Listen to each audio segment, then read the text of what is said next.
Well, guys, it's finally happened. My dad's here for the podcast in person. Yay! Welcome to the show. Thank you, Zach. There he is. Thank you. It was so good to meet you. I'll shake your hand again. Rounded Mike, and especially you, Ed. Especially right, me. of course. I watch you endure my son all the time and his hijinks and all that kind of I shit. hate all that. Well, not even a minute in, and I'm already getting. This is going to be great. All right. Yeah. By the way, It begins. should I call you Dad or what am I allowed to call you? Well, you know, when he kind of, I don't know how he signed me onto the, online there, but he put it on as Asmon Dad. Yeah. And I was on one of the many times I've had to call into his show to correct his bullshit. Of course. And to elaborate. As it should be. I said, one thing I want to get straight early on was I am not Asmon Dad. Yeah. He has never called me Dad in his life. Really? That's true. No, never. Yeah. I mean, never. Why? Except for when he's talking to other people. Yeah. Because I hate the fucking name Dad. Why? Because of my old man. My old man was the lowest slime, crawling yellow dog piece of shit that I've ever known in my life. Seriously. I mean, We're gonna get into already crazy shit. Yes, Why sir. don't we dial it down a little bit before it goes too over the line? It's less than 5 minutes. This is great. This is great. Yeah. I get it all. I'm not going to drive like you do. Holy fuck. Yeah. You drive with this guy, it's like driving with, a little old grandma. Oh my God. I mean, I suffer to look out the windshield. I told him today, why are you leaving like all this space in front of you? Well, I like to just zone when I'm driving. And I said, oh, that's real safe. And you talk to me about the way I drive. Because Who's been in more I've heard wrecks? stories. I was a truck driver professionally. Yeah. For tractor trailer and solid body, and of course over nometer trucks and all. So, but anyway, with the Dad thing, that's kind of the gist of why, and so he was known. I called him Dad, and then after he left, we would refer to him as dear old Dad. Satirically. So no way Okay. he was calling me Dad. And my mom, one of the best pieces of advice she ever gave me was never get interested in a girl or a female that calls her father Daddy. And Fucking exactly. Yeah. I agree. Yeah. That is weird as shit. is that true or what? I agree 100%. Holy shit. I mean, and so... Try to think about that. I do not call my dad that. In fact, I can't stand that word because of how much people make it weird and like, Yeah, sexual. the implication. Yeah. Yeah, I can't stand it. Like I've never called my dad that since I was like 10. So that is Bob fine? Well, yeah, Bob will be fine. I mean, Okay. I don't know. People call me a lot of shit Bob. in my life. So, Yeah. I mean, and you can always go with Old Pa. Old Paul, you got it. Because that's what I told him to call me. Yeah. I thought about it, and a guy who was like a father to me was so great. Was a friend of mine's father, and he and I just right away we just meshed. He was a bad boy in his family, and I had to live out the family tradition. So I was maximally bad. My mom wanted me to be bad. She brought me up to be bad. So most people didn't even know my first name. Yeah. They just always called me by my last name. Even my first wife did. Okay. So Cool. I mean, but I worked with her partner. She was partners in a locksmith company, and her boss. I really thought her boss was super cool, because back in the early '60s, spider monkeys and that exotic pets like that, they were really in big time. Yeah, my dad's buddy's name was General Vines. He had 2 spider monkeys. Are those like the monkeys? Yeah. Are they nasty sons They of were bitches? nasty as shit. Oh my God. Throwing their shit everywhere. Yes. Disgusting. Yes, and pissing on you. Yes. What were you going to say? Oh, I was just asking, like, I didn't know, like, what those were. Just, like, little monkeys like that. Yeah. They're only about that big, but some of them get about that big. And then some people have some real fucking monkeys, you know. And, but this guy, his name was Herb. Shit, I forgot his name. Or something like that. Anyway, we go over there to his house, and I thought this was the coolest thing. And he was cool. I mean, everything was great, you know, and she was actually making money. This is a couple of years after, you know, the old man's died. And he hadn't been bringing home money for 3 years anyway, so what the fuck? And but this was the first job she managed to hold down without alienating everybody by being, sooner or later you're going to run into my mom's bitchy side. So she was out. She had a lot of job changes. And but this one she stuck with, and she was bringing home money. We were actually able to get all of our groceries at the store, and instead of I pick them out where I can, you know, because nobody ever watches a boy in the grocery department. Yeah. So I could just tuck them in my pants and slip down inside my pants into my boot, and I could load up, you know. Yeah. He still does this, by the way. Good. So, like, we go to the grocery store, and there'll be, like, a sign that says, don't take free samples, and he'll have to get the sign out of the way to get the samples. Remember that? Well, I use a scoop now. Oh. The what? So the There's a scoop, you know, scoop. The scoop. in the bulk section. Yeah, the scoop. Well, they sell these fucking chocolate almond clusters, Yeah. you know? Fucking hey, it's like $12.95. I'm going to pay $12.95 because they pour some chocolate on a goddamn That's no. fucking almonds? absurd. Hell no. Yeah, That's absolutely insane. not. So, you know, if I look around, there's nobody with a red shirt on. You know, it's HEB. And and guy caught me one time, and so he said to use a scoop, and I got to ask permission and all. And so I said, yeah, okay. And so now I always use a scoop, and I use a little plastic bag, and I put it in there, and I put it in my bag, and as I'm walking along, I just put them in my shirt and take them off. And so, you know, and it's, hey, I've gotten some shit bananas that are all black down the middle. You know, HEB has gotten their money out of me, you know, so. Of course. I figure I look at it as evening to score. Yep, I agree with you. He hates us. Yeah, I can tell he wants to say something, but he's not saying it. Well, you probably maybe heard him on air. I mean, you know, going on about, well, people can justify, you know. Well, you don't justify it. You do it even if you weren't evening the score. Well, yeah. Right. But I mean, okay, yeah, right. I don't do it like I used to. Right. I kind of overcame it when I was 30. Yeah. Because it used to be, hey, I had to work all day. My mom hated kids.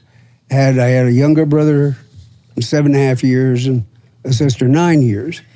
I was changing her fucking diapers when I was 8 years old. Damn. And my mom, and this was not Huggies, you know, the tape. Yeah. No, you got to get out the and The little thumbtack thingy. Clothespin. no, Clothespin, the yeah. big old, what do you Yeah, call them? clothespin. Safety pin. Oh yeah, safety Yeah. pin. Yeah. And she did it with the 2 safety pin way. Fuck that. Yeah. Man, I do it the 1 safety pin, and there's only one chance I'm going to stick the kid, you know. Yeah. So, and I was delighted to do this.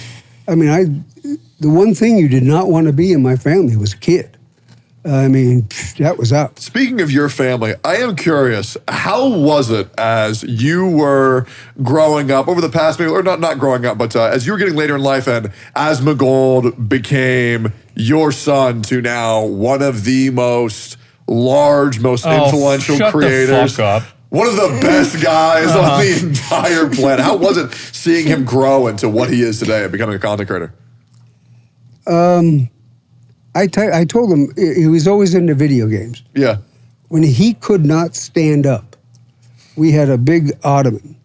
Well, his mom had a big ottoman, his mom and I were separated for a while, and then we got divorced. But everything was put aside for him. And he was over at my house, a couple of days a week. And he talks about not eating suppers and vegetables. Fucking A. I had him eating carrots. He ate peas. You ate carrots? I would have to eat like 3.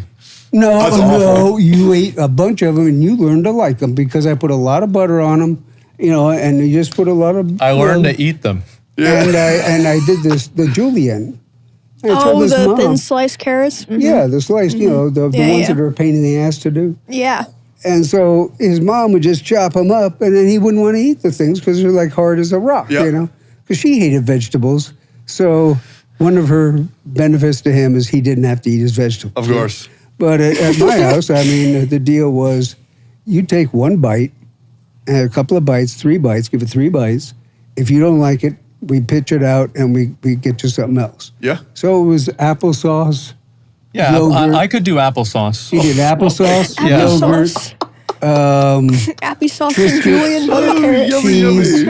It was kind of a buffet. Yeah. But hey, it was all good shit. Yep. And so what was the original question? How do you feel about Asmon becoming a content creator? And so, and you know how mad he gets when he loses something or he fucks up on the games? Of course. When he was 3 or 4, 5, he would be leaning on that thing playing Mario. Yep. And he'd be boo, and I'd be sitting at the table and I'd be hearing boo, boo, and it starts getting and then he throws the controller down. Losers lose. And I'm buying us shit, and I'm saying, hey, watch it out, watch out with the electronics, And he throws himself on the floor. No. And he's on the floor. He's beating on the floor. Oh, he's just throwing a fucking fit. Yep. And he did this all the way up. I mean, not quite the same, but basically the same. Remember the Lamborghini I hit myself in the head with? Oh well, yeah. We made. I thought I would try to get him into models because I was into it when I was a kid. No, it wasn't a video game. I mean, it was too real, Of course. And so I went to the metal models that were easy to put together. So we made this metal Lamborghini and Yep. a couple of There's other a Prowler too. It's over at your Prowler, house. Yeah. And because he was, I don't know what happened. When he was like 9 or 10, we had to stop at the exotic car dealer and he had to take pictures of every fucking car, Really? He used up a reel and a half of film. And then he went weenie, and Holy shit. He went, what does that mean? But he got a nice car now. You've seen the Mercedes, right? Yeah. And yeah, so, he told us that you helped him pick that out. Yeah, I insisted on it. I mean, It's a nice car. Yeah, and I take him down there to the dealers, just a couple of miles from the house. He sits in the car, he looks at the other cars, and and he picks out the most staid sedan, that I have never owned a fucking sedan in my life. I never will. Holy shit. Yeah. But, okay. And so I said, let's take it for a drive. And he says, no, I don't want it.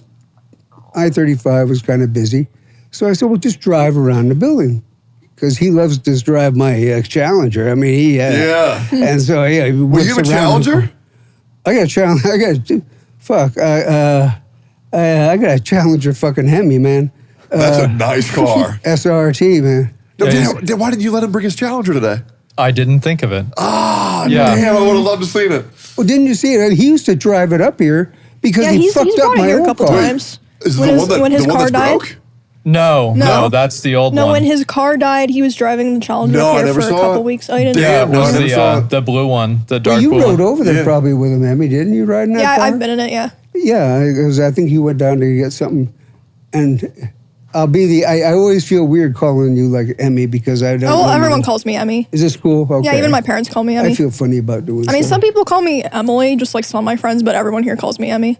So Okay, that's what I hear from him, and and everybody. So, but It's a nice car. yeah, and Yeah. it's. Well, I said a BMW or a Mercedes. No, it's too fancy for the neighborhood. He was just talking about this the other day, and I said, look around the neighborhood. There's people got Mercedes all over the place. They buy them on time. What the fuck. Yeah. So I mean, it's we live in a working class neighborhood because that's where I'm comfortable. Of course. I go to one of these HOA places, and I mean, I just Yep. I want to go in like I used to do. Their glass-looking balls they have out in the yard. Man, you gotta see what a 12 gauge would do to that. And all those little tree doodads and shit. Man, I mean, you could, and I had unlimited ammo. Yep. Because I loaded ammo from my boss. And so, I mean, I could just, we'd go out, and buddy of mine had a convertible, and you gotta see a street light hit the road. Man, I mean, that's really exciting. Yeah. But anyway, but he was, so all the way through, he just wasn't interested in anything. Got him a really cool go-kart over, fast one, and had neat little work. Now, I mean, him get his hands dirty. You know why he never smells? Why? Because he never does anything. True. He never does a fucking thing. True. Yep. Oh, my God. He and Lowell went out to mow one lawn, and they're going to mow lawns. I knew this wouldn't go, because I knew Lowell, too. And so they did one lawn. That was it for lawn mowing. Yeah, then we And, started selling Kool-Aid. What, and the floating rocks. Yeah. I mean, he come What's up the with floating scams. rocks? Well, we did that whenever we were like 6, like 5 or 6. A little bit, and a little bit older when Yeah, we went yeah. into began elementary school. Well, I was 5 and 6 at the beginning, like because it was like kindergarten, like 1st grade. Yeah. Yep, and up in the second, and then Yep. people, they We figured something else out. We know what the Yeah. floating rocks are, Zach. It was, the lava rocks that you put in your garden, and Okay. they're kind of jagged. Well, they float, like a turd, And so, he noticed this, and he thought this was so cool. So, and he right away says, "I can sell these to me." So he would sell them at school, and he heard stories about me. I would, anything that was not locked up, being watched, somehow guarded, enforced in a yard with a big dog or anything, it was mine. Yep. I mean, I was a hunter-gatherer, and I lived in an urban environment. This is what I got to hunt and gather. This is what I hunt and gather. And so, I mean, I would find a lot of bikes and then switch the parts around, grind off the serial numbers enough to where I could change. I had a metal punch. I could change the numbers on there. New bike. And a different pair of handlebars, new wheels. And I could, I got up my spray paint. My first job was actually at Western Auto, putting together bikes, because I would be bringing these bikes all the time. And that guy there had some tools I didn't have. My old man didn't have any tools. He was, like I say, a useless sack of shit. So I go there, and he said, "Man, you really know how to fix these bikes. You do a good job on the Columbia brakes, And he said, I got these bikes here. He had a whole stack of them in the boxes. And he said, I need to have these put together. And those lawnmowers, you want to make a little money? I said, yeah, sure. And so he paid me like $1 an hour, which in 1959, 58, 59, that was some serious fucking money. How much was a gallon of gas back then? It must have been about between 15, 18 cents. That's not bad. Okay, so then that's And- probably like what, like $8 to $10 of today's age per hour, or what do you think? What for? Like a dollar back then to now is probably like what, like maybe 10. Oh, you mean booze? No, just like you were being paid $1 an hour. So how much do you think that would have converted to for today's payment? Oh boy, hard to tell, because the first thing I did with my first paycheck was I immediately went across the street and I bought a carton of Parliaments. Okay. Those are And cigarettes, right? I was 12, yeah, with recessed filters. Wait, at 12, you bought a package of cigarettes? I learned to smoke, and to drink alcohol when, I shit you not, I was 5. That's What? insane. Both of my grandmothers, both of my grandfathers, and my step-grandfather, my father, me, we're all alcoholics. Yep. And my one grandfather he died as a result of pneumonia that he got after a fight on the Bowery with a knife fight. And they found him in the snow naked with only one boot on that they couldn't get off his foot. And he still had his knife in his hand. And I love that guy. That is so That's cool. crazy. Oh, yeah. I mean, he was not allowed to re-up in 1943. Like right in the middle of the fucking war. And he looked like Big Bad Wolf. Shock of black hair and big bushy eyebrows. I mean, this guy looked absolutely fierce. And I loved him. But even more, I loved my other paternal grandfather. I'm named after, my middle name, and of course my last name. Yeah. And he was a social lion, top 600 in New York society. And we belonged to a yacht club. They belonged to the American Yacht Club. We belonged to the Huguenot Yacht Club. And we had an island out in the middle of the Long Island Sound. And we go out there on the launch. And we go, the first really big argument, besides being too familiar with the help around his house, because he had a lot of servants. Yep. He had servants' quarters. He had a Batman, which is like a valet. And the guy would lay out, my grandfather changed his clothes like 5 times a day. It was totally old school, late 19th century. And he was known as the last of the great gentlemen. That's so cool. Had a Stutz Bearcat, which was the sports car of its day in the 20s. And it was a real partier. And he had a leather goods business right down the street from Tiffany's. And I met Mr. Tiffany when I was 5 or 6.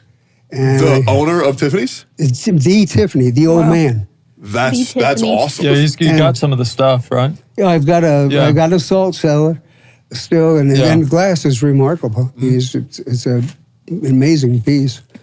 And because my grandfather was really highly respected. But he put it away. And he did business, and he did a custom leather goods business.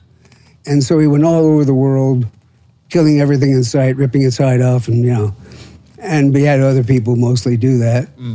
And one picture I remember of him that I bet you my sister ran off with was him standing there like this, and he was always the consummate gentleman, and with his huge 1930s, 1940s hunting rifle in Africa. And there's a whole bunch of, I don't know what you call them now, but they're natives, and they're all about, and he was a short guy. He was only about the same size as your dad and me, we used to be. And they're about up to here in him, and they're all looking at him, and it was like, holy shit, man. And he's standing about knee deep, but maybe a little deeper than that, in dead crocodiles as far as you could see. Damn. And they'd had a problem with crocodiles grabbing the women. No problem for my grandfather. Yeah. He just went down there and blew their asses away. And so I was set to take over the leather goods business because what I think of my father is maybe a notch above what he did. And he would stand up there with his arm on the mantelpiece at Pelham Manor. He owned the Manor House of Pelham, the original Manor House from the 1600s. Wow. And of course, it had burned down like 4 or 5 times, but it was rebuilt the same with the arches and the servants' quarters out back, and 4 servants lived in the house. And it was a huge place. And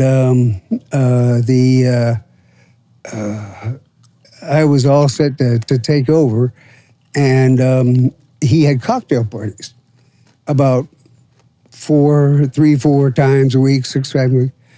And that's how he did business. And I would see these guys in African, khakis and they call them Australian, like safari. Yeah, so they used to call them safari pants. Now they call them cargo pants. And they'd have like one arm pinned up or whatever. And I thought, boy, those how cool. And you had a patch or whatever. And these guys were some of his suppliers. And all these different people. So that's where you were in a drink? And he had a huge bar and he loved TV. Back then, TV was, I think they converted radar screens. It was literally green and it was fuzzy. And it looks like those war movies that you see with the radar screens. That's what the TVs would look like. Really? I never knew that. Oh, in the early 50s? And that's what most of the poorer people had. Not my grandfather. He had the top of the line. And he had them all over the house. He had one up in the bar. And like I said, the one thing you did not want to be in my family was a kid. So I did everything I could to not be a kid. Of course. And my mom taught me phonetics. My grandmother taught me sight words. And I forced myself to read Prince Valiant comic books because the pictures were so cool. And I couldn't understand what the fucking words were. And my mom and dad would always be hungover on the weekends. And if I came in and asked them to do it, when they got up, mean the funniest bam, bam, So I get the fuck beat out of me for doing something like that. So I get up and I would just sit there in front of the paper and I would sound those words out until I learned to read. Yeah. And my mom did word games and I started doing those with her. And I could read the Saturday Evening Post when I was 6. And I hated being a kid. So I had my own little suit and everything. And I had my own cigarette lighter, so I could light all the women's cigarettes. That's so cool. And I wanted to be my grandfather. I was training up to be. And he would stand there at the mantelpiece. He'd have his arm around me. My old man would come up and say, Dad, can I play the piano? My old man's a musician. He is of a fashion. And it was like he wasn't even there. My grandfather didn't acknowledge him. He was looking at the people at the party, watching the dynamics and all. And which he taught me some of that. And it was like, my old man just didn't exist for him. So you were smoking and drinking at 5. So he would get me behind the bar, and he would make me these Rob Roys, which were like ginger ale and something else, and a maraschino cherry, and looked like a little drink, And he said, "How do you like those, Rom?" And I said, "I like them." And Tom Collins mix. I love Tom Collins mix. And so he said, "Well, here, take a little taste of this and see what you think." So it'd be a little gin, I'd pour in there. And I'd say, "Oh, I like that." It gives a little, pick-me-up there. So, and then he'd say, "See what you think of this?" He'd pour in a little scotch, this different drink. And so I'd be knocking down like, a half a dozen drinks, but just, not much. And one thing I didn't really talk about much about you. I think I probably told you this, but when my old man would buy, my old man was of course an alcoholic, and so when he would buy a 6-pack of beer, and back then there were only 12-ounce, there was no such thing as a pop top, you had a church key, Well, I had little Howdy Doody glasses that came with Welch's jelly, and so my old man would get a beer, and I'd be right there, And so he'd give me about, 3 or 4 ounces of beer, and I was 4. And so I'd be drinking, he thought it was so cool, they'd be drinking a beer with the son, until the 3rd beer. And then he went in there, and when I got about a 4th or a 3rd of his beer, that was a whole beer by the time he got to his 4th one. Yeah.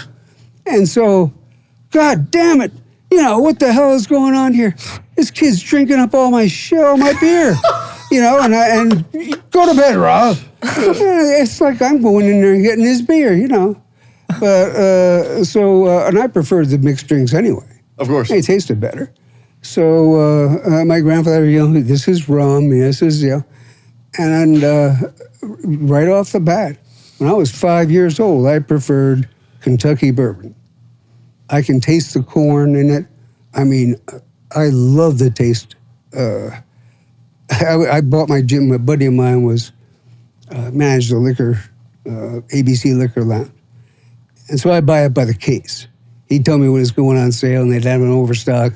I go in there, and in my bedroom, I'd have these cases stacked up to where I could just put them up there like that. That's crazy. About 3 rows of them. Yeah. And I'd knock those off. Because I knocked off a fifth a day. And explained to Zach why Jim Beam bottles are square. Here we go. Yeah, why? So they won't roll off the seat. Yeah. Now, when you jam on the brakes, and that's true. This is true. And that's why flasks are flat.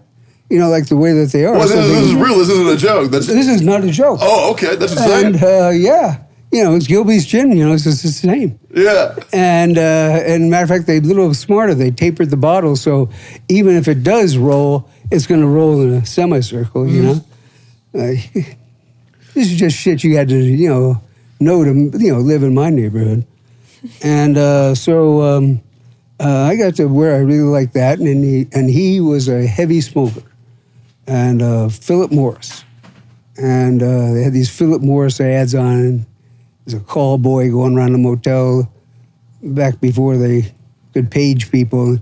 Call for Philip Morris. And so whenever that ad would come on, everybody in his fucking bar there, because he had his, of course, the mansion had its own bar, and it would fit like 40 people, and so they all be in there, and everybody be doing this chorus, and he'd light one up, So I was used to going around, and later I got used to it. When I first started smoking, he gave me one. He said, "You want to take a little puff?" Because I always had candy cigarettes, so I could be like him. He said, "Listen, just get rid of that. No way. That doesn't even look like a real cigarette. It's too thin, Yeah. And he said, "Here," and so he gave me an unlit cigarette butt so I could walk around with a cigarette. And how old were you when this happened? 5. Okay. And it may have been 4. I just don't remember It's 4. insane. So crazy. I remember being at his house at 4, but I mean, I remember 5 and 6 before he died. Yeah. And so he gave me and so one time he just reached down, and I had already gotten a cigarette lighter, one of the old school ones that had these little tubes on the top. I thought it was the coolest looking fucking thing I'd ever seen. Yep. And I used to be raved obsessed with about- lighters. Oh, you know that kind? Yeah, they're just fun. Oh man, they were so cool. Yeah. And so there's some guy at one of these parties, and they knew me as Little Man, because the other kids, I'd see him run by, like he had a couple of rooms in the house where he entertained. And I don't know what this was, but I'd see him run by this big door there, those big, huge open doors, and they'd all be yelling and shit, and I hated that kind of stuff. I didn't like hear people yelling around me. A whistle is like, I mean, they use them for attack dogs. I attack the whistle.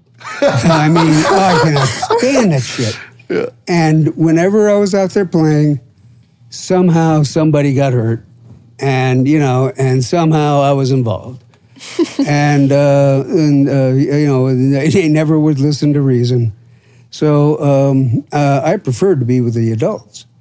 So I started reading the Saturday Evening Post when I was like 5 or 6, towards the end of 5 into 6.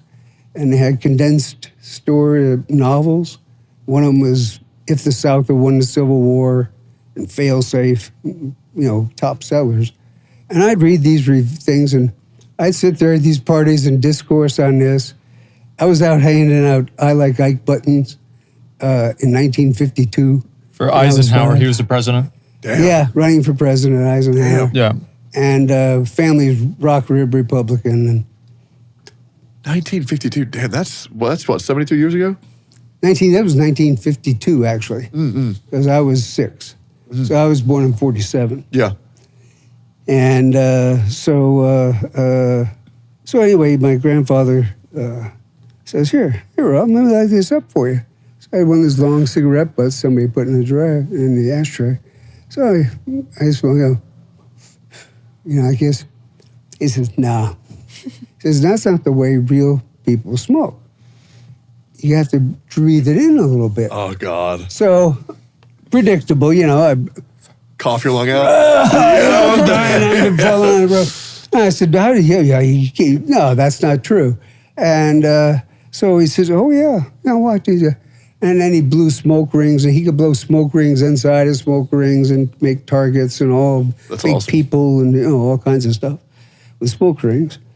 And so anything to be entertaining. Yeah. And so he said no, he just a little bit. And he kind of breathed more air than this. And so he basically taught me how to inhale. Yeah. And so after he died, and we had moved to Pleasantville, New York. And now, a word from our sponsors.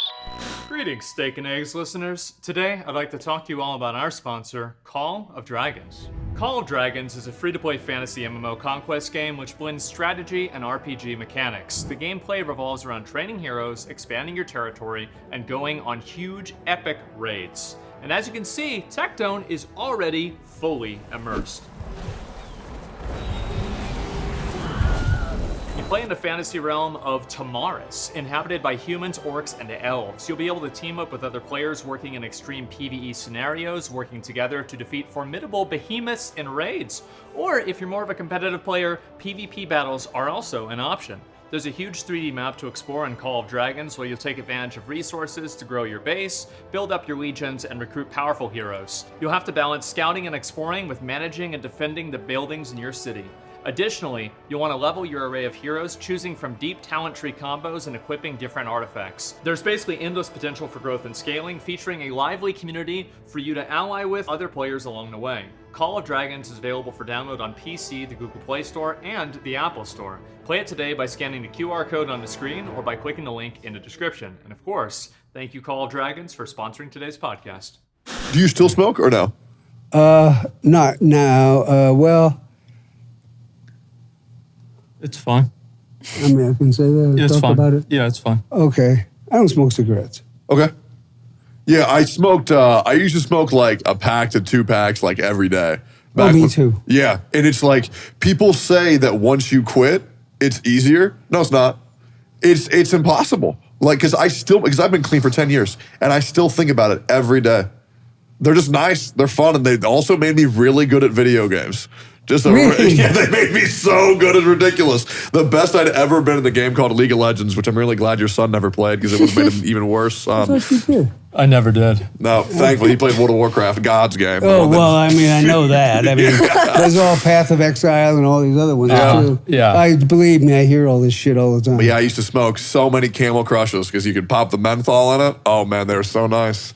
Oh, man. Yeah, but now I just, God, it hurts my lungs so much. So that's the only thing I try to remember is like, I remember how much it hurts in order to prevent myself from smoking. But it's a very hard habit to kick. I would taper off. Yeah. And go down to maybe like 3 cigarettes a day. Yeah.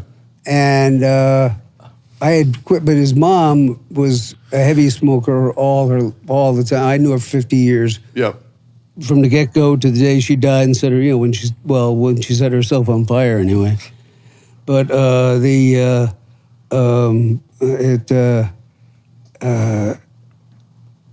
would be huffing her secondhand smoke, you know, so. And besides, I mean,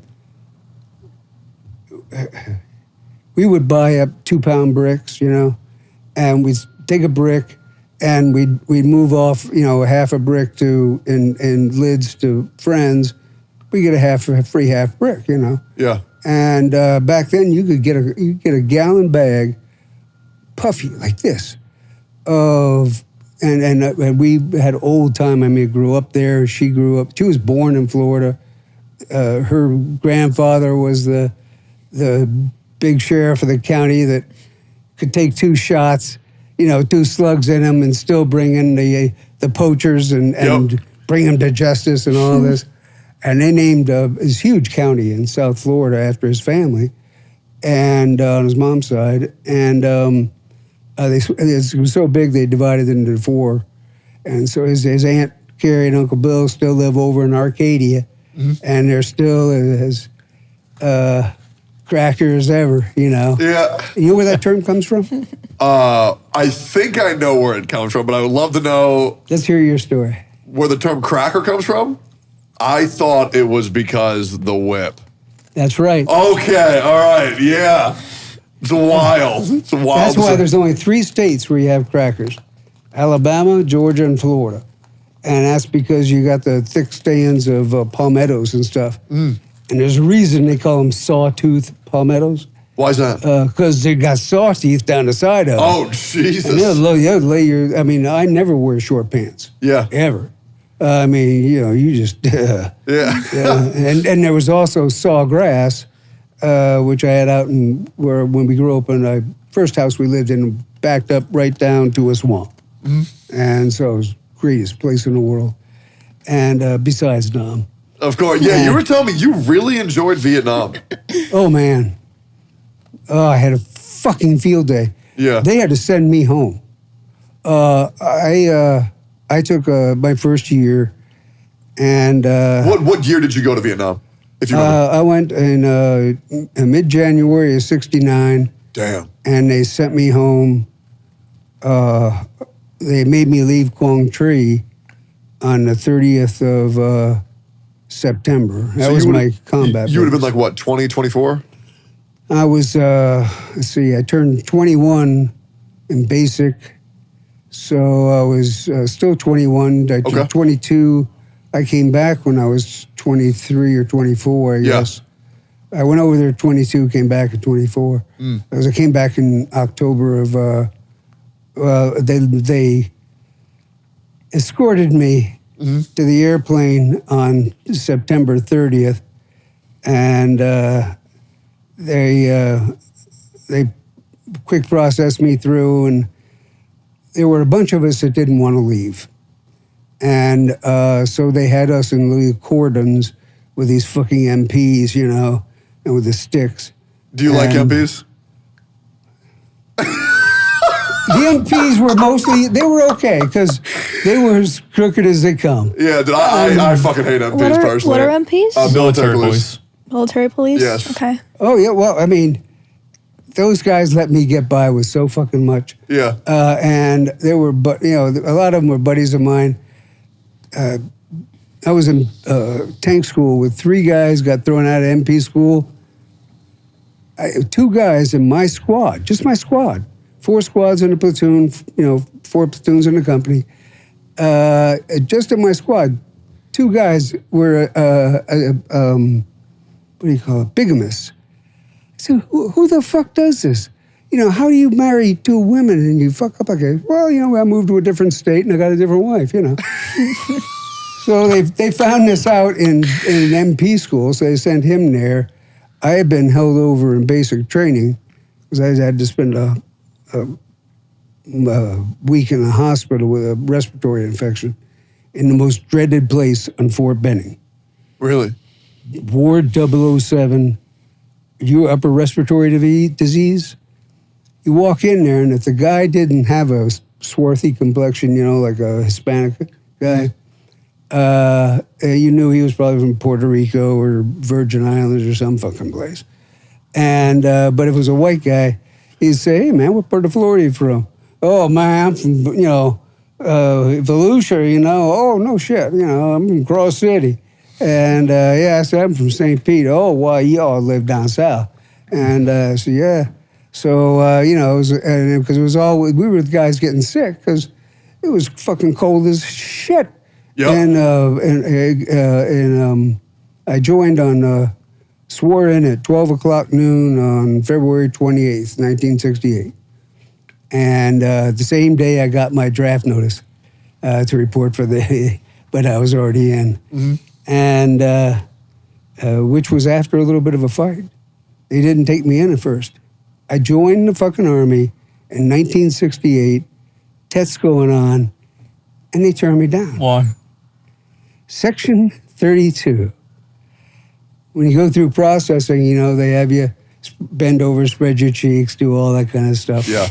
And so they had this guy next to me, and they have you touch your toes. And he's doing What this the fuck? pathetic stuff, you know. And the sergeant walks by, and he says, hey man, the sergeant didn't see me. And I said, well, you know, so what? And he said, well, I can't touch my toes. And I said, okay, this guy's some kind of weirdo, you know. And he said, yeah, right. And he said, no Jew can touch his toes. And I said, what? And he's got papers like this high of doctor excuses for like 20 reasons why he can't go in the Army. So he said, call the sergeant. I said, this guy keeps pestering the fuck out of me. So I said, hey, Sarge, this asshole says he can't touch his toes. Sergeant comes over, try to touch your toes. Good enough, you're in. Yeah, so they just blow him off, and oh man, this guy, okay, well, I got all these other, and that's when he showed me those paperwork. Yeah. And he had it in a little folder and everything, you know. And he's from Miami, I think it was. And so we get all done. We go through all the line, blah, blah, blah. We get to the end. And there's this big, fucking huge guy like Lowell, you know, that kind of stuff, in overalls, just crying his eyes out. He's from South Georgia. He'd never been off the farm. I just want to go home. I just want to go home. So he was in the line. You're not in, you know. They put it. So I walk up there, and I see this Jewish guy. And he said, well, hey, how'd you do? I said, I passed. And I got in the line to pass. He said, let me see your record. And he looked down. He said, no, you didn't. Oh, no. I said, yeah, I did. It says accepted up here. And he says, no, that's for the eye test. And so I read this little print, and it says eye test. I said, fuck.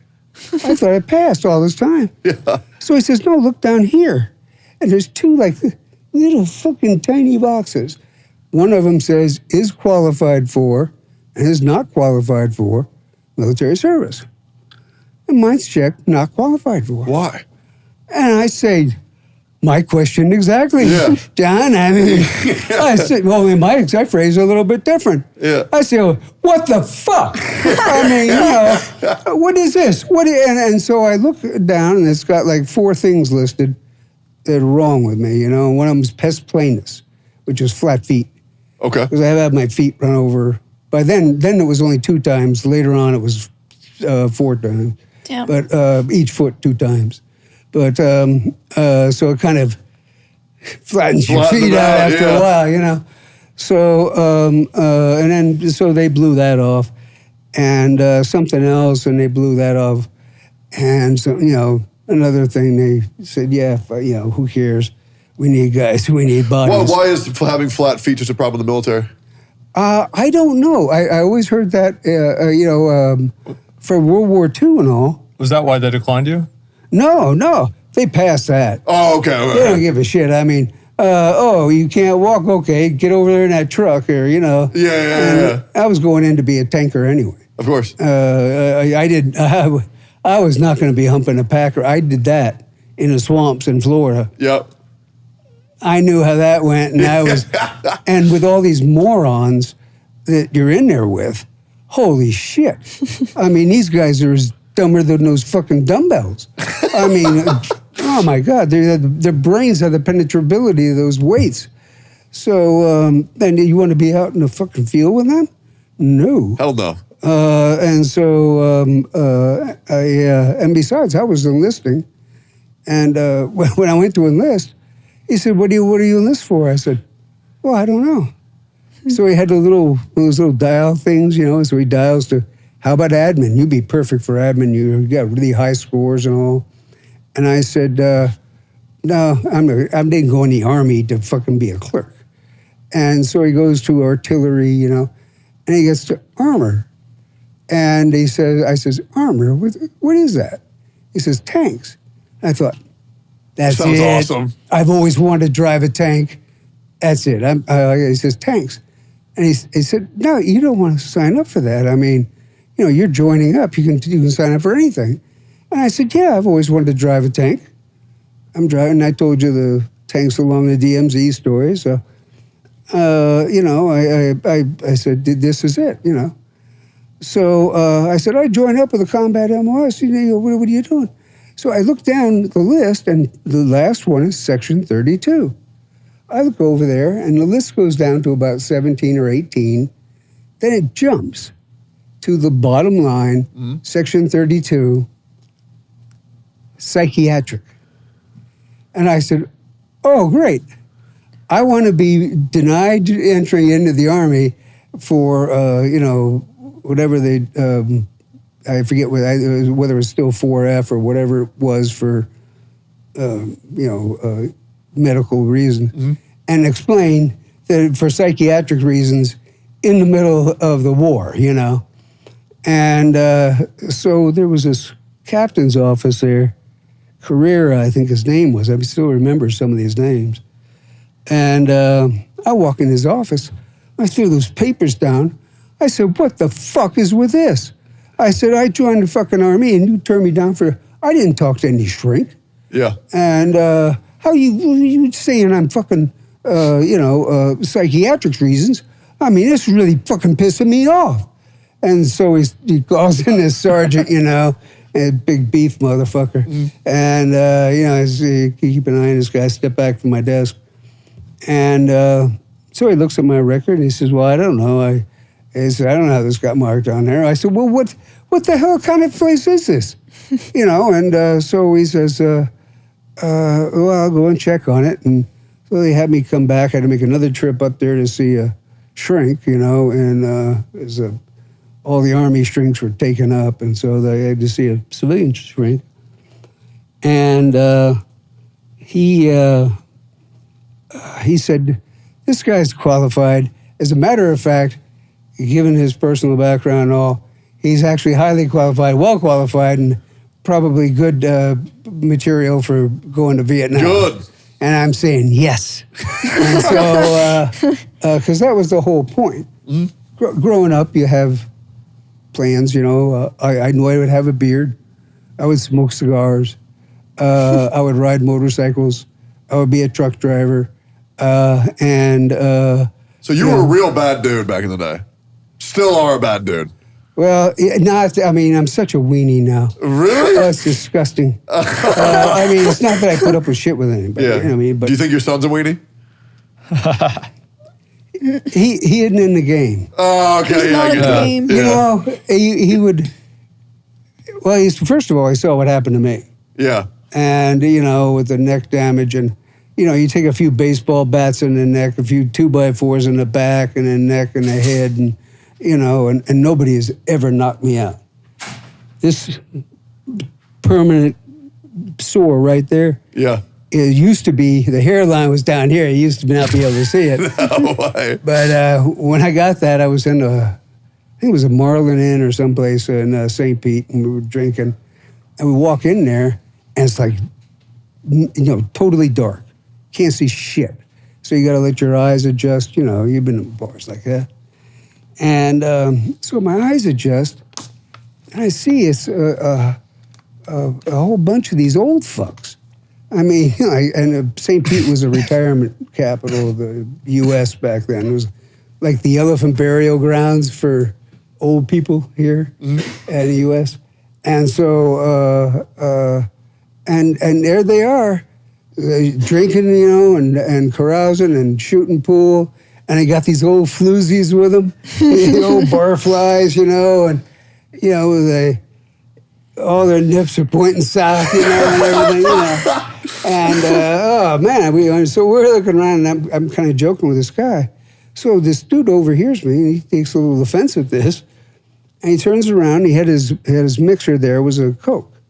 And it was the little runt bottles, from back in the day, the real thick ones. And so he had that sitting there with his drink, and I don't know. We had words, and so I'm not worried about this guy. He's a little taller than I am. He's an old guy, and he whips that thing off the bar and whammo, hits me right in the fucking head here. What the fuck?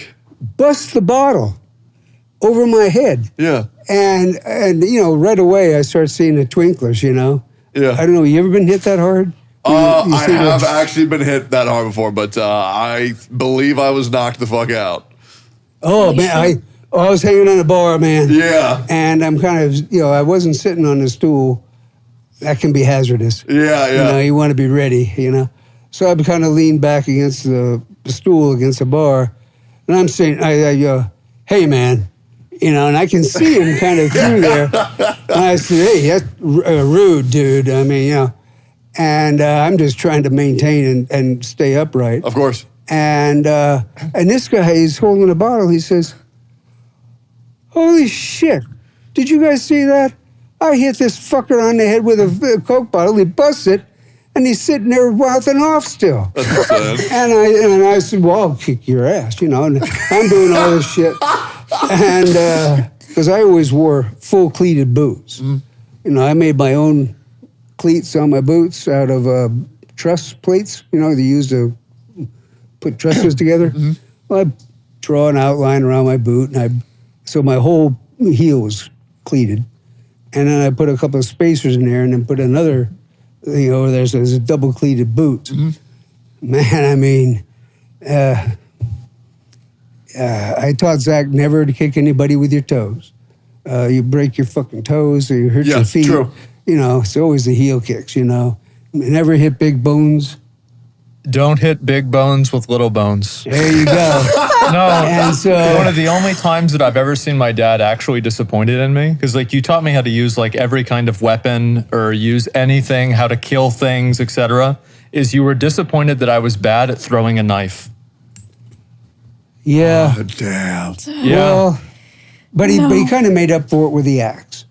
The double-bladed axe. That was impressive. He could throw the double-bladed axe, so I said, yeah. But he won't go to one of the axe throwing Did you places. teach him how to use the sword?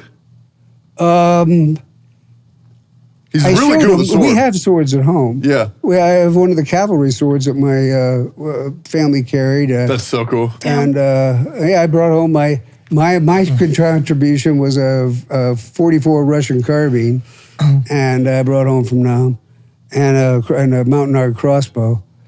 But we used to have a cannon round that my mom let the neighbor badger her out of while I was in the Army, and all my stuff disappeared except for what I had locked up. And had a grape shot from the Civil War. And, my grandfather, on my paternal side, he was a trench Marine in World War I.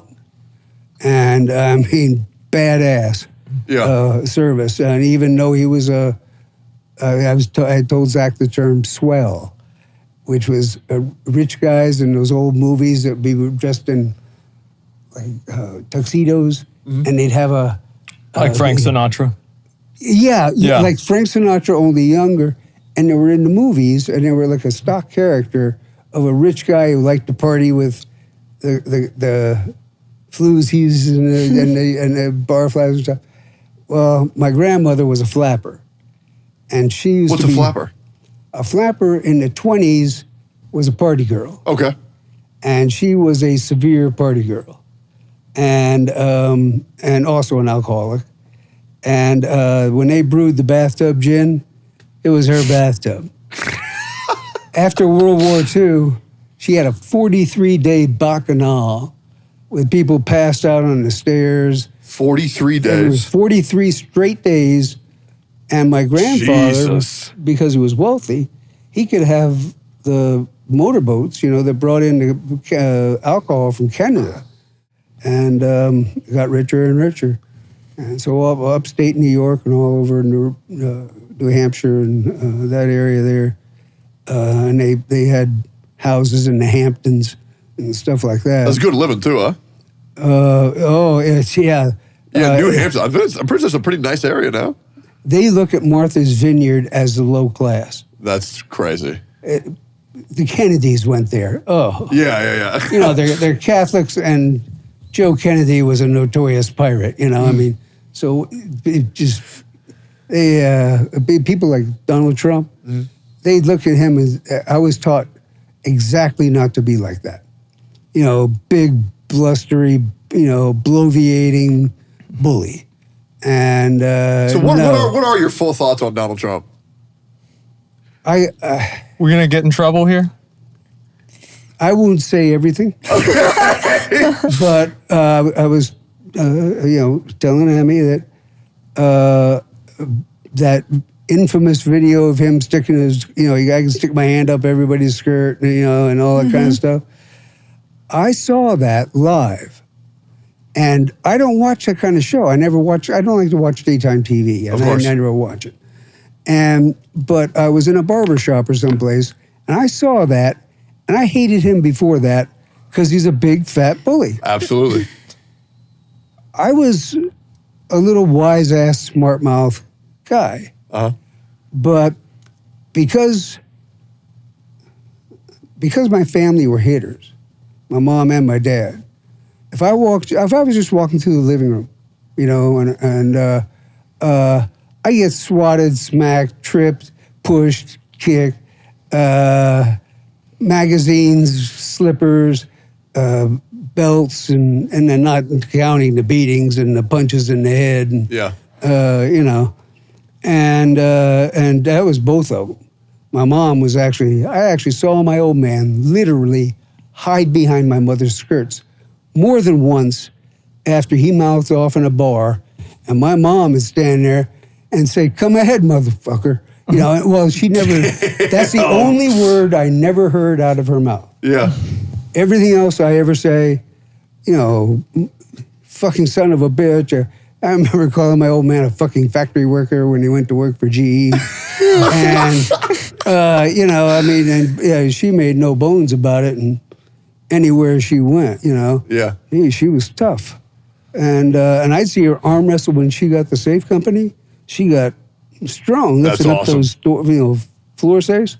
So she was, and she had belly. She dwarfed my arms. And so she'd get in bars, and she'd, you know, guys would, that old lady up, let me step up to the bar there. You can go sit down at the, get the fuck out, get the hell out of here, you drunk. And boy, and this guy said, whoa. She said, I'll arm wrestle you. So they get in there and arm wrestle. My mom could beat some of them. That's awesome. And whenever she would beat him, that wasn't enough. She said, what kind of man are you? You let a woman beat you under. That's the most pathetic thing I've ever seen. And just lay into this guy, you know. And of course, the guy would get pissed because they're all drunk. Of course. And some, you know, white knight has to jump in from the audience because my mom was really a good-looking woman. I mean, according to other people. I mean, not my taste, you know. Same with my sister. I mean, they, you know, I can see objectively where, yeah, okay, she's attractive, but you know. Yeah. I'm a Disney kind of, you know, when the only thing I liked about the Disney film, besides The Sorcerer's Apprentice, so off to the side. Of course. Who were the real women in Disney films? Real women? The real women. Let's think here. Oh man, there's really not that many of them. Real like the women. strong women? What, Pocahontas? Like, No, I don't even know that one. I mean, you think I'll go to the fucking Disney movies sorry, now? I mean, man. Yeah. I mean, no, I'm talking about Snow White, the original Disney show. Snow White, Cinderella. Not them. Wait, you think them? Real one? Yeah, Well, what's like a fake when they came woman? out. What are you trying to say? Yeah, what's like a fake woman in a Disney movie then? No, it's the witches. The witches, man. I mean, they were the ones that were stacked. They were the ones that, man, they had the shit cool makeup, you know, the goth makeup before they were goths. Oh, they're bad. Oh, man, I mean, it was all the time. Wait, so do you like goth girls? Oh, hell yeah. Okay, all right. And Shell's mom, you know, Zach's mom, Shell, she used to wear a lot of, and that was one of the things that was kind of attractive about her. Almost every girl I've gone with has done, you know, had that kind of look. My brother's wife does. Yeah, I like that look. And I lost my thought there, but You're all good. Yeah. So I want to ask you some specific questions and just kind of get like your thoughts on this. So you frequently call into Asmongold stream to kind of correct the information that he puts out there. Is there any stories that you think that Zach has wrong, or you think there's anything that he says that's bullshit on a stream? I wish Okay. I had brought my notes. A lot. I had one of the big Post-its, and I wrote on there a couple of them. Then I got them written up there, and I got them written around. I don't know if I can even read those anymore, so I had to go to another page. Yeah. And I'm not even writing them down. I mean, most of the time. The other day when Banff was on, Yep. and I called in about Banff. Yeah, Banff, for anybody who doesn't know, he's a contestant on OTK Top Streamer. I believe Asmon voted him out, and then The you go and first buzz him time. back in. Yeah. Yeah, He go and ended buzz- up in. Yep. He's still on. He's I golden competing. buzzard him, I think. Yeah, Emmy Yeah. brought him back. Hearts in the chat for Emmy. And then, he's still in right now competing Thursday, I think, for the next episode, so the day before this comes out. Yeah, and I think I tuned in right about then. Sometimes I'm. You will look for him and he will not be there. Yeah. I zone a lot. So I was probably doing that. So anyway, I tuned in right about when he's coming on. Oh, I liked him right off the bat. Same, immediately. Is he Kai-like or what? Yeah, he is. He's just like Kai. Oh, so much. Kai would have to. I don't know whether he's had him on, but he really should have him So on. you like Kai as well? Oh man, last the year that he was shooting the fireworks off in the house. Yeah. Oh, we used to do that. I grew up in the shithole. It was on a main road, and we'd finish a pizza, my mom and I or something, and I would drink with my mom, all the time, and so we just throw the pizza box in the corner. And, do you think the roaches in his house were bad? Okay. Oh, We had God. the Florida beauties. Oh, 3 God. inches. I will tell you one of the grossest stories you will ever hear about roaches. Okay. Zach's mom told me. 'Cause Okay. I did not know this. Before I go to bed, I always So you guys thought I was bad. And I would say, yeah. And this is just part of it. So I'm lying there in bed, I'm asleep on my back, and she comes in, and of course like I said, my goal in life is to have a beard. I grew my first one when I was 16. Mm-hmm. They wouldn't let me go to school with it. When I was 17, they wouldn't let me go to school with it. Finally, I went to junior college and I could wear it, and I've never. Could you keep your beard in the Army back then or no? Oh no! Yeah, okay. Because you can't fit your gas mask. Of course. But I had a Fu Manchu. It grew down to here, and then it hung down about that far. I bet that was because awesome. When I was driving in tactical with the windshield down or windshield open, whatever, I could feel it, hitting against my neck. Yeah. It was cool. So the roaches. So she comes in the room, and she turns on the light, and the fucking roaches are all across my there, eating the food off my mustache. That is so fucking gross. And she says, Bob, wake up. Bob. So what? And she says, knock the roaches off your face. Oh, okay. That is so fucking gross. You just in Florida, they're all over, and eventually I got a bug spray guys in, and it was my adventures in non-bug living. Yeah. 'Cause we had all kinds of animals in the house. And now, a word from our sponsors. Yep. I'm back from the future yet again to tell you about our podcast sponsor, Cash App, the financial app of the future. That's right. You can now get 4.5% interest on your savings balance when you direct deposit $300 or more in paychecks a month into Cash App. Do you understand what this means, Jay? Jay? Just nod yes or no. Anything. Give me anything, Jay. Looks like Jay is so shocked he's completely frozen. But with Cash App's 4.5% interest on his savings, he's still earning money anyways. He doesn't have to do anything with his time, and neither do you. Just by letting time pass by, you make money by making money. It's so simple that it's crazy. Get paid just by getting paid. Download Cash App on the App Store or Google Play Store right now for free. Scan the QR code on the screen or click the link in the description. Thanks, Cash App, for sponsoring our podcast. Freeze time! Resume time! Future! Cash App! You heard about the possum that lived under his bed, right? Oh, absolutely. Yeah, I remember the possums. Possum Pete. Possum Pete. Yeah, Okay. well, he got injured. And I saw him in the garage, and it looked like somebody had clipped him with a car. No. And I felt bad for him, you know? And so I let him live in the garage, and I put food out there and all for him. And he's always real thoughtful, and his little turds were real hard, so I could just pitch him out the door. And so he stayed in there until he got better enough to run out the door. And so he got hurt again, I guess. It was just too damn cold. Yeah. And so I had the door open to my porch. And zoom, he runs in the fucking house and across the room and around the corner into Zach's room. And underneath his bed, Zach has every toy I think that he had there as a kid. I was a huge toy soldier guy. I had a lot of toy soldiers. We did the count on them. It was a lot.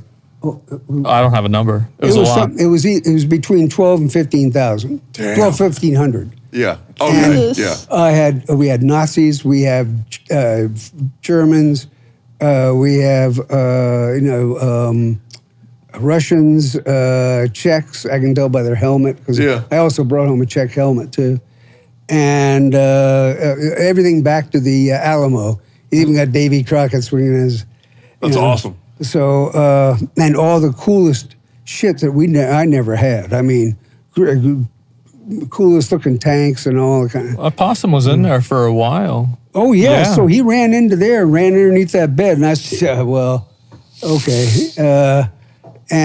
So he lived in there for about a week and a half, I guess. And then one day he came out and he got out a little too far, and I had the net ready, a long-handled landing that I had, and I got him and put him outside, and he tried to come back in. And so that was his home, man. That was his home. Well, he moved back in another time or two. And, Good. But I grew up like that. My mom loved snakes, and so I would always go out and catch them, especially in the winter when they like to keep warm. And we put them on top of the old TV, it was deep. We had this big jar like that, and we'd keep them in there. And she had a kind of a semi-pet indigo snake. It's a rat snake. Yeah. They get about that big around and about 8 feet long. And that thing would follow her around everywhere. She put out a pie tin of milk, and he would come along, and he'd come up like this, and he'd lap it up. I mean, he's an amazing snake. And this was when we lived in that swamp area, with the swamp in the backyard. And this electrical worker, whatever he was, came up one day and said, "Lady, I don't want to alarm you. There's a snake right next to you, and I'll kill it." And she was talking to the neighbor across the fence, and she said, and she's turning around, "You kill that snake, I'll kill you before you can get off this goddamn property. Get the hell away from my snake." And, so this guy's like, what, And so she was really tough, and she would tell me all the time. I started working with her when I was 5. She sold Stanley Home products and Avon and, all that shit that you can sell. And she really believed in the Stanley Home products. Avon, kind of, and, the other stuff. And she did home shows and stuff like that. And so I would help her set up all the time. And so I was around her a lot. And she told me stories about, I'm like 5, 6, 70. And she'd be telling me stories about how she never went to school. Teachers are stupid. You did the same thing to me. Yeah, I know. The passing is a family tradition. Yeah. It's true. Yeah, it's fucking true. The cursive. I mean, it's, the cursive. I was right. Oh, 7 years old. I said, never "Fuck learned that." to write cursive. Sam, I refused. Yeah.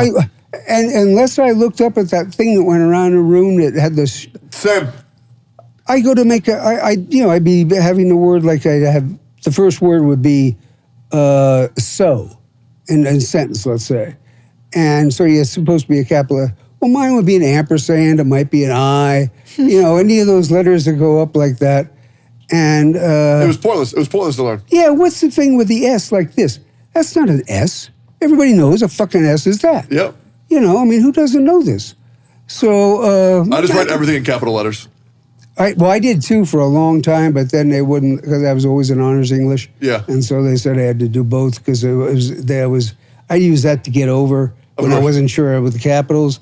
And so I would make them different sizes, the initial caps and lower caps. Same.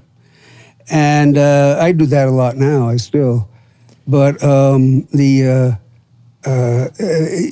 so in sixth grade, they were getting panicky, and they would keep me in for half of recess to practice my writing. And nobody ever heard of dysgraphia then. Almost all these things affecting. What is dysgraphia? I've never heard of that before. You can't write you okay. aren't able to write. I was an editor who could not write and not type. That's wild. And I never learned to type, but I could hunt and peck. I could hunt and peck real fast, but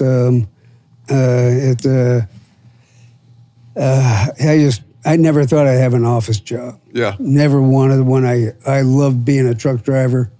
I was a carpenter. I was a contractor back in Florida for 8 years with my partner, and greatest guy in the world. I would swear more in 5 minutes than I ever heard him swear in his entire life. I knew him, and is one of my many dead friends. I imagine your dad mentions this occasionally. Of course. And almost all my friends are dead now. Yep. And it is the old guys in St. Pete would all the time be telling me, "Oh, well, wait till you get older, Bob." And I'd see them in the chairs. Yeah. And I think, whoa, man, hey, let's go. And now I'm there. So it's sad. But they said, the guy said, it's just so awful when you, all your main social events are going to the hospital, going to funerals, and going to visit widows. And he said, and all your friends are dead, and that is about and not only my old friends, the guy's like an uncle to Zach. Yeah. Greg, he had a Valkyrie, and he was a little too blown away, and he went off the road over here between a little bit in from Jonestown out there, and they didn't find him till the next morning. Damn. And he went through the trees. You could see the hole through the trees where he went through there. Did you say he was booze cruising or no? And Yeah. that's probably the least of it. Yeah. And he was 15 years younger than I. He was my. That's crazy when that happened. I hired on for my first real job. Yeah. My regular, go to work job. I've been working as an adjunct professor.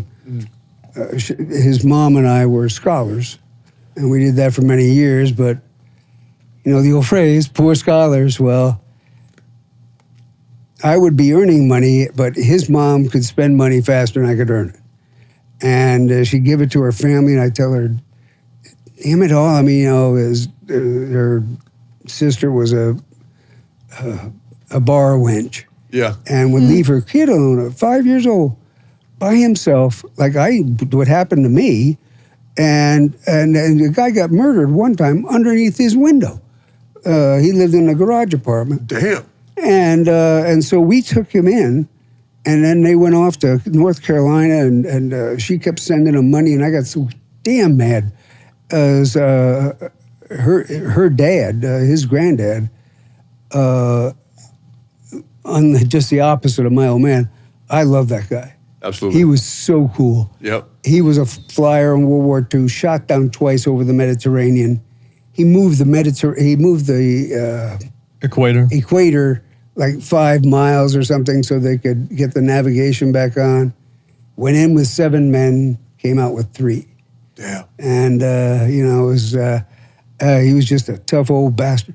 And that's where he's getting his baldness. Yeah. He's getting the Irish baldness with the front knot, and then it gets. Do you think he should shave it? I think he should get. I think he should listen to Miz and see how Miz is doing. Most people don't say that. That's wild. What does Miz? How's Miz say? What does he say about his hair transplants? I talked to him about it. Yeah. What did he say? He thinks I need to do it. Well, he thinks I need to do it before it gets too late, like Tectone. Okay, that's what he said. I like big balls. Okay, well, that's convenient. It is very good for me. Well, bald is a good look for guys like you. I agree. But him, he looked like a fucking cadaver, and he's such a white man. I mean, I'm pale right now to me. Yeah. I'm used to having a serious Florida tan. Every fall when I would start putting a shirt back on again, because no shirt service, well, I always carried an overshirt. I just always have. So when I went in, but I never put a shirt on because I never had air conditioning until I was 37. That sounds awful. It wasn't. Really? It wasn't. I mean, that's the way I always grew up. Of course. And I took. You were used to it. Yeah, and I took showers. I took about 3 to 5 showers a day. Yeah. And the last, I keep turning down the hot. I'd end up with pure cold, and I don't like pure cold. They try, in the Army, we always had cold water. I want a steaming fucking hot. But when it was hot like that, and I'd cool off, and I wish I had known about misters back then. What's misters? Around like a lot of bars and outside venues, you'll see they have for humidity. Oh, okay. And they have fans going. It's perfectly comfortable. Yeah. And I put in an attic fan, a whole house fan they call it, in our the last house we had in St. Pete, and it was bombing me, and that thing would, at night, it isn't like here. It's 99 degrees at 9 o'clock at night. 10 o'clock, it's 100. Yeah. You said, what the fuck is going on? The sun is gone. I mean, what the hell? And but in Florida, especially when I was a kid, you could set your watch by the rain. And so it was always, and where we lived was, Gulf is here, the Bay is here. Guess what? We always have, kind of cooling breezes blowing in from one way or another. And, she and I did fine. Yeah. We left the doors open, and the neighbors just got used to the wafting clouds out of the house. And we had kind of a party. Friends would come over, and we had a big spread coffee table full of toys. Yeah. And I saw on TV this thing called Smoke-O-Matic, and you push a little lever, and your cigarette pops up. So I said, "Oh man, that sounds awesome." Ordered one up. Absolutely, had bro. to have one. Absolutely. And I wasn't even smoking. That was cigarettes at that time. So I would roll all of our joints because she never, when she rolled her own cigarettes, at the end there. Even when he got wealthy, she kept doing that instead of buying at least Virginia Slims. Of course. But no, she always, and every joint she ever rolled looked like it was a Camelback. How people roll those. I said, what the fuck? Yeah. I roll my own cigarettes, actually, because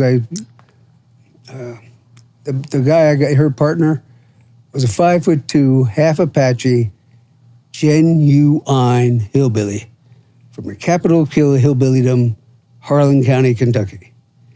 And so he had not only, he smoked just camel coffin nails.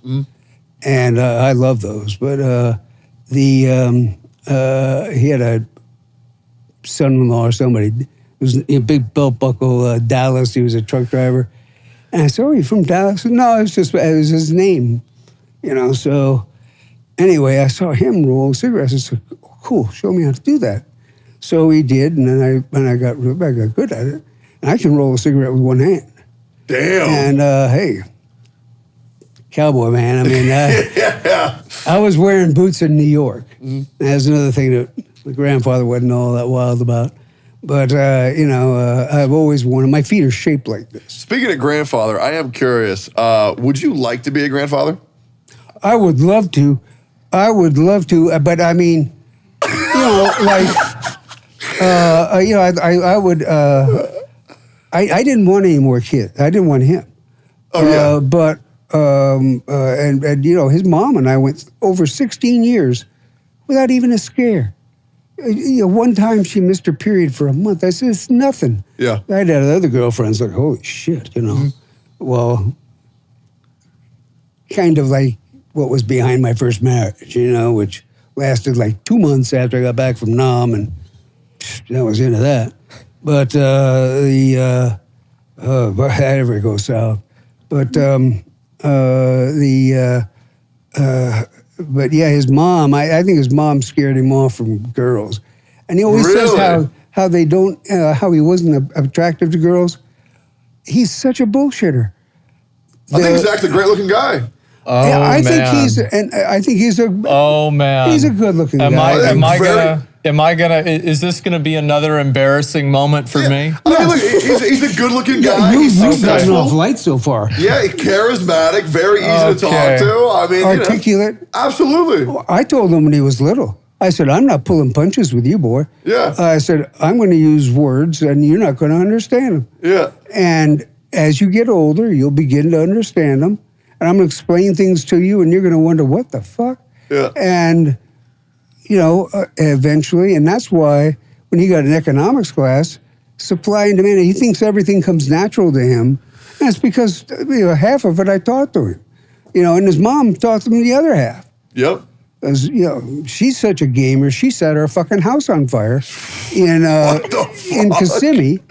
Really? She was playing. This is on her. I swear to God, her monitor was this big. Yeah. And it was the original Osborne. These are like, let me explain just because I know it.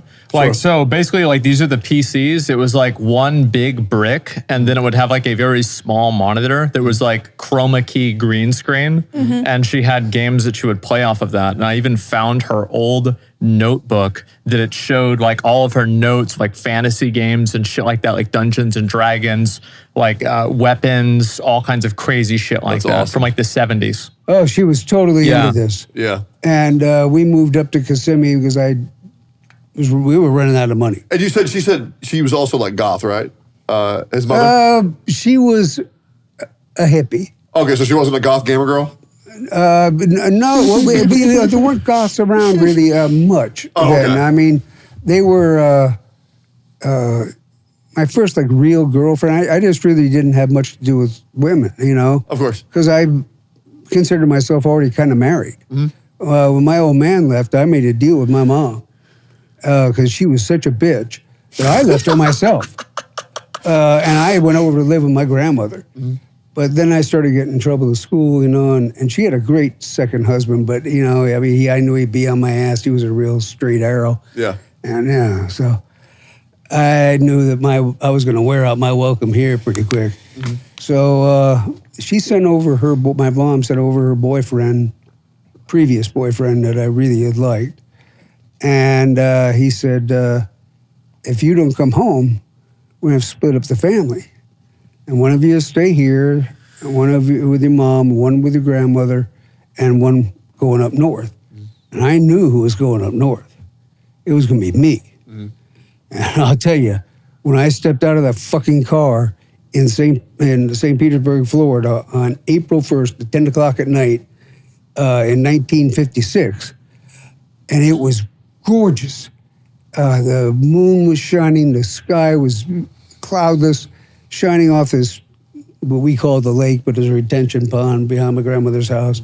Brand new house, and everything was, it was just so nice. And we had just left New York 28 hours or 9 hours before, with a cold, dreary, dark, dirty, damp. Oh, it's just. Which is what I like. I think it's great. And I could hardly wait to get the fuck out of there.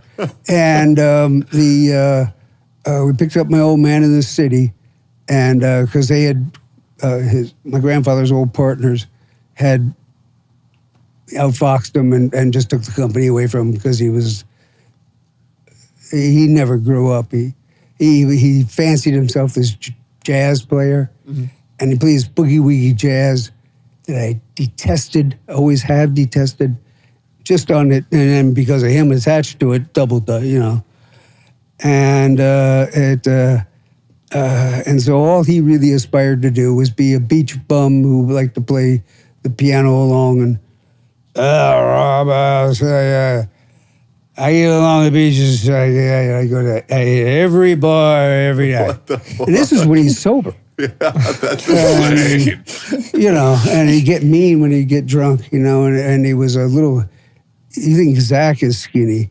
I mean, this guy he'd be a little sicky kid and a whiny kid. And so my grandfather just, like I said, and when I got out of that car in Florida, I said, I am never leaving this place for the rest of my life. Yep. And, so I didn't want to go up north, and I love my brother and sister. I mean, I ran out there when my mom came home with my brother, drove up in the hospital. We lived in an apartment. It was a circle, and I ran running out there, and I said, "Where is he? Where is he?" And my dad, he always was a big one for cars, and so he had a Ford convertible coupe, and so. My mom turns around in the seat, and my brother's all swaddled up, and all. And I was like 7 years old. And she says, "Do you think this is so great here?" And she handed him to me, and my old man stood up on the other side and took a picture, another one that I'm sure my sister purloined, and we were supposed to meet up at 9 o'clock to split up my mom's stuff. My sister gets there at 8 and cleans it out. She's come down from Gainesville. I could have cleaned that place out 2 weeks before. Speaking of cleaning things out, random question. Oh, okay. How do you feel about his house? I'll tell you. The Maiden's Rash Promise is a classic, what you all call a meme, a story archetype. Yeah, meme. And the Maiden's Rash Promise. I will clean up a room in your house, Zach. Yeah. Then we went there, and you that's not what happened. I mean, a lot of people have offered him to clean a room in his house, and then I will go legit anytime. Even right now. Be careful what you wish for. I would, all my life. He's got a big broken down chair that his mom and I bought in about 1986. Yeah. And that thing's been broken down since him. Who was it, Lowell? Yeah, we were fucking around on it. And he just, wrecked the chair, Is that the one in the back porch? Oh, yeah, I was going out the back door. Yep. That piece of shit right there. It used to be, I could get that thing out the door myself just by cussing and squeezing, Mm-hmm. But, anymore, it's just the way it is. And so I'm lucky if I can catch my fucking breath. Yeah. So, but Ian, Joey's pal. Yeah. That did the car. He just got out of jail up in Oklahoma, so he's coming back down. These are still my buddies, Yeah. And so when he gets down there, he's going to need some work, so I'm going to have him do it. But he could probably use, I went over to, when he was telling a story the other day about Zach, who we also did the waving arms thing with. Yeah. As he lived right up the street. And so But as I got older, I saw that, yeah, and he, you know, I could see this guy was never going to be a laborer. I mean, he liked to do chores with me, and That's really surprising. I wouldn't have expected that. oh yeah, I mean, like I had a dead tree in the backyard, and so I break the branches down and I throw them down to him. Yeah. He was like 3 and 4, and he would break them in half and he'd stack them up. And if I was sitting there in the lawn chair just bagging some rays, you know, and you know, appreciating a little head, you know, you know, he'd be coming up there in the arm, Potty, get up and do a job. Potty, get up and do a job. And he was still talking like that. Yeah, I wasn't And as so- lazy then. Yeah, what happened, He man? hiked the entire Greenbelt, from the end of the Greenbelt to Barton Springs when he was 5 years old. How long is that? That's long. 7.5 miles. Damn. It took me all damn day because you walk so slow. We should go do that right now. Well, I about can't. Ah, damn. I run out of air, you know. That's all good. But you know, and The house is not that bad.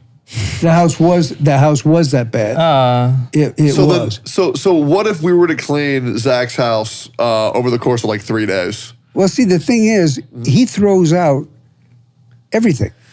You know, the moldy shoes, okay, but shit, you can hose that mold off. You give it to Salvation Army. When I used to hitchhike around, Yeah. and yeah, I used to be able to do that all the time, especially when I came back from Nam. I had this little bag I bought in Nam, you know, it had Vietnam on it, you know. And so I just set it down and I put my thumb out. And I didn't really care where I went. I knew right from the get-go that one life would never be enough for me. Yeah. There was too much shit I wanted to do. I wanted to be a carpenter. I wanted to be a truck driver. I wanted to be in the Army and go to a war. I knew when I was 9 years old, my buddies were picked out. One buddy was going in the Navy, one buddy was going in the Air Force, I was going in the Army, another guy was going in the Marines. I saw 3 of them afterward, years later. And Jackie had gone in the Navy, Wayne had gone in the Air Force, and I had gone in the Army. And we were doing that. When we were reading Sergeant Rock comic books, you know, and back in when we were 9 years old, and we used to make our own knives out of files and play split, where you throw the knife as close as you could to the guy's foot. Things just used to be simpler. Oh yeah, it was. It was so. Luckily, he was why I moved him into his neighborhood. Mm-hmm. First time I went there to get that house, there were 3 boys riding down the street. 1 Hispanic, 1 black, 1 white. And they were having the greatest time. And I knew from publishing, you know, I knew I was, I don't know whether I was an executive editor then, but, you know, I was high up. And I wrote the style sheets that the whole company used, and had like 3 best-selling books, world best-selling books. Damn. Out there. And so I reported directly to the president. You know, I was the only guy at my rank who did. And so it was quite the life. And one of the reasons I took the job was I had Warner's, I don't know whether you had the English book that was about this big, little, and English grammar and usage. And I didn't go to detention halls because then there would be fights. So they would put me in solitary. And they said I had to study a book. So being a wise ass, I picked the smallest book. And I liked English anyway. So I learned grammar and usage dead. So I get marked off for a comma error or something in my papers. And the teacher would be wrong. I was right. And I go up there and I'd say, no, this is, and she'd say, well, it's in the answer key. Yeah. And I said, I don't give a fuck where it is, you know, and that's wrong. Let's look at the rule. But they wouldn't. Yep. And they would just, because they were so stupid, just like my mom said. And, so when I got a hold of that series, that was my job. And because I wrote to him and I said, the book is a major disappointment. I can't believe you put out this bad a book. Look at this, 2 facing pages, you got conflicting information, and I sent him here are just my top 10 errors. I have scores more, and I sent him a scathing letter. That is actually really sick. And earlier you said that you feel that one life isn't enough for you to live. I think, unfortunately, I don't think one episode is enough to hear all your stories because I think we gotta go. I was wondering. I mean, I think we gotta go. Because as you can see, I can bullshit forever. Oh, yeah. And I'll bet you your dad can too. Absolutely. Absolutely. I am so much looking forward to him. Absolutely. To meeting him, and you tell him I said howdy. Colonel Iron Mike? Absolutely, And, yeah. We'll make it happen. We'll do our dads and Emmy, and then we can take the day off. That would be great. She'd listen to all their stories. But yeah, I think that You're gonna force her. I mean, you're gonna sit there and take that. I don't mind listening at all. have to It's sit just there and- I'm clueless on so many of the terms. Like, I mean, they know since. it just depends on which two crazy dudes she's listening to. Well, there it is, guys. Thank you for watching. I appreciate it. I hope this was enlightening. Yeah, this probably explains a lot about him. I hope you had fun too. Yeah. This was a great time. Yeah, I mean, like I said, all my friends are dead, and I'm not home. I'm still here. I'm Florida cowboy. Yes, sir. And don't worry, you have a grandkid soon too. And so I'm glad to come, and I appreciate y'all just sitting there and listening to me bullshit. Yeah, we appreciate having you. All righty. Well, anyway, I'm very guys. glad to meet you. Yep. Well, anyway, guys, thank you all very much for watching, and we'll see you in the next one. Peace. Then you turn and you look at me. There's a little glimmer that I can see. A sparkle in your eyes. It makes me realize all we need is you and me. A light shines from your eyes. It brightens any cloudy day. And I find your light shine brighter when you turn and shine your light my way. Have you ever met anyone who feels like the right person, but the timing wasn't right? Do you think those connections can work out later, or is that chance gone once it's missed? What does that Okay. even mean? Like for relationships? Yeah, that's what he obviously means. Okay. Have I ever met anyone who feels like the right person, but timing wasn't No. right? I would say I have thought that before. However, every single time that I have thought that, it didn't work out for a very specific reason, whether that's a friendship or a relationship. I think that's bullshit because I do think that if they are the right person, you would make that be the right time once you met them. I agree. I think Yeah. that you'd make it work, whether you're like a relationship or friends. And also, I feel like people say that because they're like, oh, it's the wrong time because in the future, they're going to have like worked through these problems or something. Like, I mean, no, they're probably not. If you think that somebody's going to change what the fuck they do for you, man, you're going to have a lot of fun. Yeah, give it another year. And then once it doesn't change in a year, give 10 it years. another year. Yeah. 10 years.